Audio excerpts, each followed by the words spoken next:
Dear viewers, hope you will be fine with the grace of God. My name is Mulchand.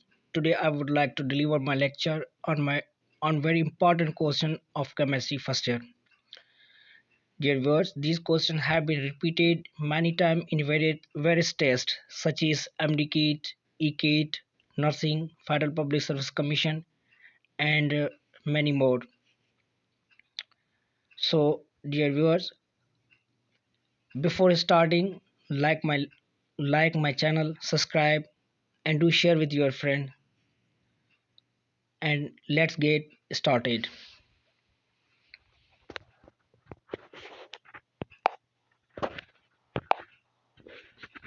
So today our first question is the branch of science which deal with the study of matter, its structure, composition and properties is called.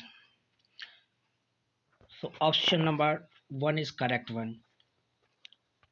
सवाल number पहला हमारे पास है कि ऐसी branch chemistry की जो study करती है मैटर की, मैटर के स्ट्रक्चर की, कंपोजिशन के और उसकी प्रॉपर्टीज को, उसको हम क्या कहते हैं? तो उसका जवाब है केमिस्ट्री। केमिस्ट्री जो है वो स्टडी करती है मैटर की, मैटर की कंपोजिशन के, स्ट्रक्चर की, प्रॉपर्टीज की और जो उसकी रिएक्शंस होते हैं उसी की।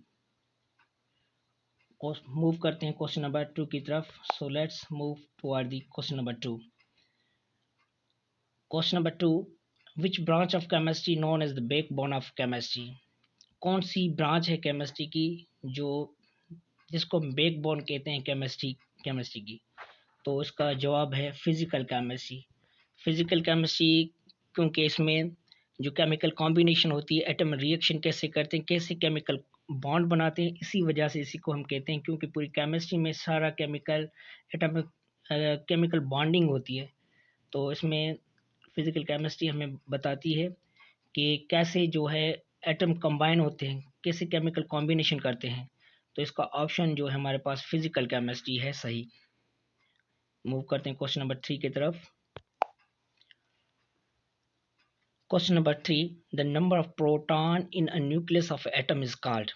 जो ये समझो कि आपके पास एटम है और एटम के अंदर एक न्यूक्लियस है, न्यूक्लियस में अंदर ये प्रोटॉन होते हैं, उसी प्रोटॉन की तादाद को, सिर्फ प्रोटॉन की तादाद को हम कहते हैं एटॉमिक नंबर। सो इसका जवाब सही है एटॉमिक नंबर। और प्रोटॉन और न्यूट्रॉन, इसमें प्रोटॉन न्यूक्लियस में जो प्रोटॉन और न्यूट्रॉन है उसी की तादाद को हम कहते हैं एटॉमिक मास। क्योंकि यहाँ पे हमारे पास सिर्फ पूछा है the number of proton in the nucleus is called, सिर्फ न्यूक्लियस में प्रोटॉन का जो तादाद है उसको हम क्या कहते हैं? उसको कहते हैं atomic number. Question number 4, molecular mass of glucose is. अब ग्लूकोज का मॉलिक्यूलर मास क्या है? तो ग्लूकोज का मॉलिक्यूलर मास है 180 ग्राम, क्योंकि हमारे पास फार्मूला है C6H12O6। जब इसका हम मास जो है कार्बन के 6 और 12 हाइड्रोजन के और 6 ऑक्सीजन के, उन सबको हम, इसका जो मास है उसको हम सम करेंगे तो हमें मिलेगा 180 ग्राम जो मास है ग्लूकोज का। तो हमारा ऑप्शन है 180 gram. Question number 5, a formula which shows the simplest ratio of atom in a compound is called. ऐसा फार्मूला जो किसी भी कंपाउंड में या मॉलिक्यूल में जो एटम का सिंपलेस्ट रेशियो दिखाए, सॉरी सिंपलेस्ट रेशियो दिखाए, उसी को हम कहते हैं एम्पिरिकल फार्मूला। एम्पिरिकल फार्मूला मतलब सिंपलेस्ट रेशियो, सिंपलेस्ट से सिंपलेस्ट, उसको हम कहते हैं एम्पिरिकल फार्मूला। जैसे कि हमारे पास मॉलिक्यूलर फार्मूला है बेंजीन का C6H6। तो अब इसको हम डिवाइड करेंगे इस नंबर से जिससे कंप्लीटली डिवाइड, यहाँ पे 6 का टेबल 1 टाइम, यहाँ पे 1 टाइम और यहाँ पे 1 टाइम, तो हमारे पास जवाब आया CH। तो हमारा जवाब है कि formula shows the simplest ratio of atom in compound. तो ये क्या सिंपलेस्ट रेशियो है, इसने ये सिंपलेस्ट रेशियो है एटम का, तो उसी को हम कहते हैं एम्पिरिकल फार्मूला। ऐसा फार्मूला जो सिंपलेस्ट रेशियो दिखा है उसी को हम कहते हैं empirical formula. Question number 6, a formula shows the actual number of atom in a compound or molecule is called molecular formula। अब ऐसा फार्मूला जो हकीकी नंबर दिखाए एटम का किसी भी कंपाउंड में या मॉलिक्यूल में, तो उसको हम मॉलिक्यूलर फार्मूला कहते हैं। जैसे कि C6 H12 सॉरी C6H6, ये हमारे पास है बेंजीन। ये बेंजीन का हकीकी नंबर है 6 कार्बन एटम है, 6 हाइड्रोजन एटम है, तो ये मिलके बनाते हैं बेंजीन। तो इसका सही जवाब है मॉलिक्यूलर फार्मूला जो हकीकी नंबर दिखाता है। जैसे कि हमारे पास C6H12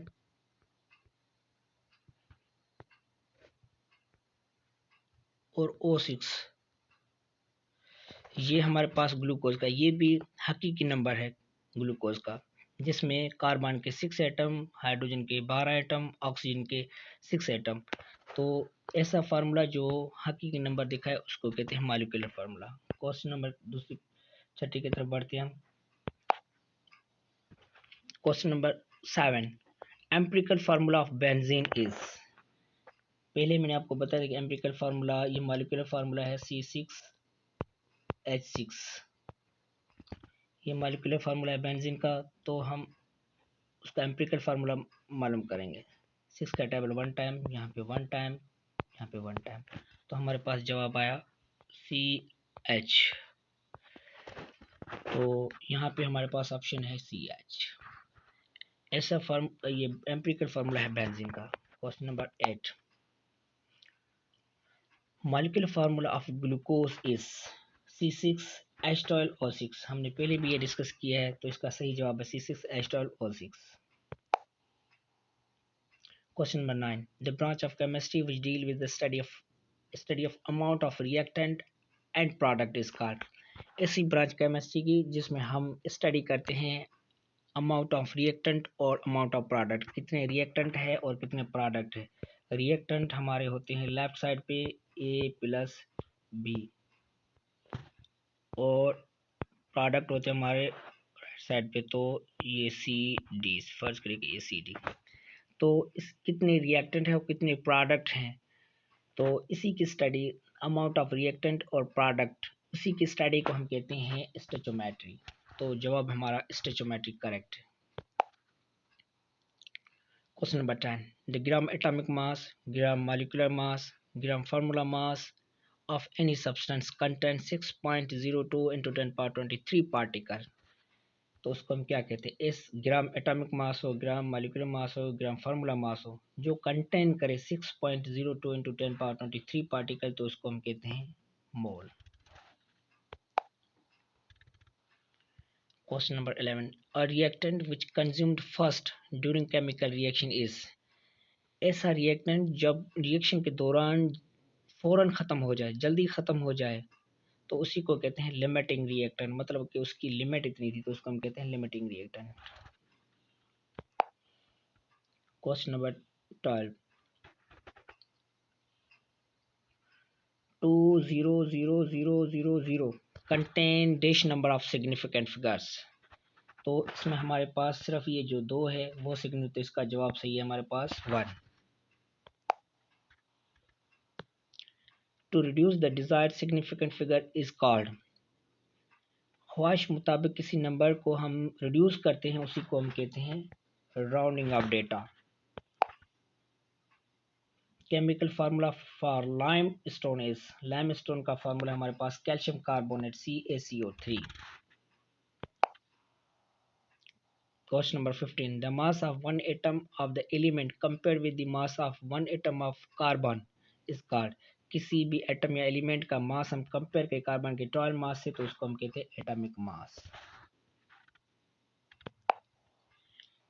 थैंक यू व्यूअर्स। अगर आपको हमारा ये वीडियो पसंद आ रहे हैं तो इसको लाइक करें, सब्सक्राइब करें और दोस्तों के साथ शेयर करें, ताकि और बेल आइकन को ज़रूर दबाएं ताकि आने वाली वीडियोस आपको टाइमली मिलती रहे। थैंक यू, और इंतज़ार करें दूसरे चैप्टर का। जल्दी हम सेकंड चैप्टर भी अपलोड करेंगे। Thank you.